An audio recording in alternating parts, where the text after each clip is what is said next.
At first glance, Death's Door appears to be a combination of different influences. You can see a bit of Legend of Zelda, a little Dark Souls, and even the gothic cartoon style of a Tim Burton film ingrained in its DNA. Yet, what separates Death's Door from being the sum of its inspirations is how confidently it carries itself. From its art, writing, combat, and music, Death's Door brings a level of polish and style that, while not wholly original, is nearly perfect in every way. Death's Door is an isometric action-adventure game by Acid Nerve, the same team that developed Titan Souls. You play as a Reaper, a little crow with a sword whose 9 to 5 is reaping the souls of demonic creatures. As part of the Reaper commission, your job is to reap the souls of those who have lived past their death date. Failing to reap your assigned soul comes at the cost of your own immortality and loads of paperwork with it. The actual atmosphere and lore of Death's Door is utterly fascinating. The world is in a decaying state as evident by the muted color tones in each level, yet life is still shown to persist. The art is visually arresting with levels that look like playable storybook pages. The history and purpose of the Reaper Commission is the driving force of the game's narrative, and Acid Nerve provides ample twists and turns on its concept. All the while, Death's Door never takes itself too seriously, much to its benefit.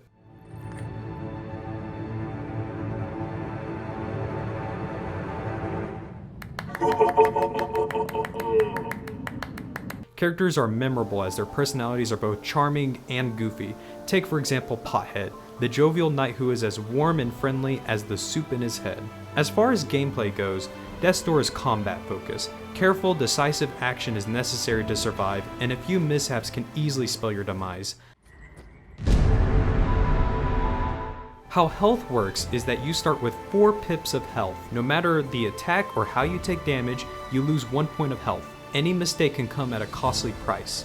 As a result, this forces the player to approach each combat scenario with caution, as even the lowliest enemy can pose a threat, teetering on the balance between success and combat feels exhilarating and fun.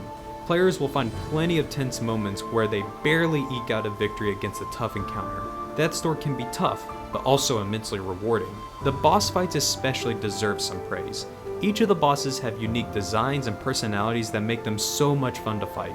These encounters will keep players on their toes, and they often play around with the environment in creative ways. While you are bound to die and die again to each of these bosses, they also provide a great learning lesson that comes in handy when you face the final boss of the game. As any good Legend of Zelda-like should be, combat is only half the fun.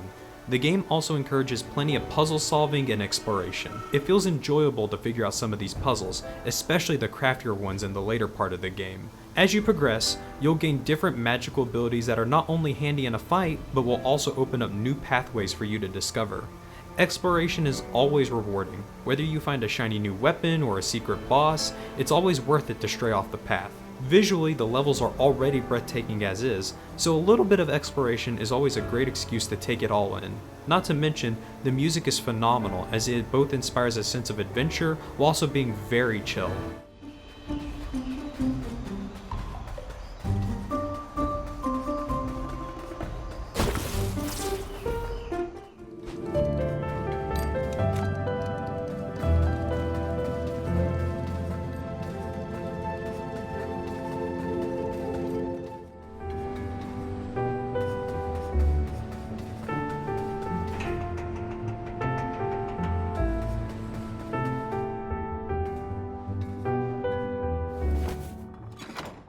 If there is one serious criticism for Death's Door, it's the lack of accessibility options in the game at launch. Right now, the options menu is pretty bare and there are no ways to adjust the difficulty in the game. It's a shame considering this game should be a must-play for so many players, and not having these options present just means less players can experience this wonderful game.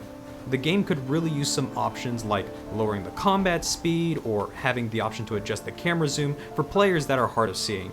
When we reached out to the devs for this review about accessibility and difficulty options, they stated that while there are no current plans to have these options at launch, they are open to more accessibility feedback.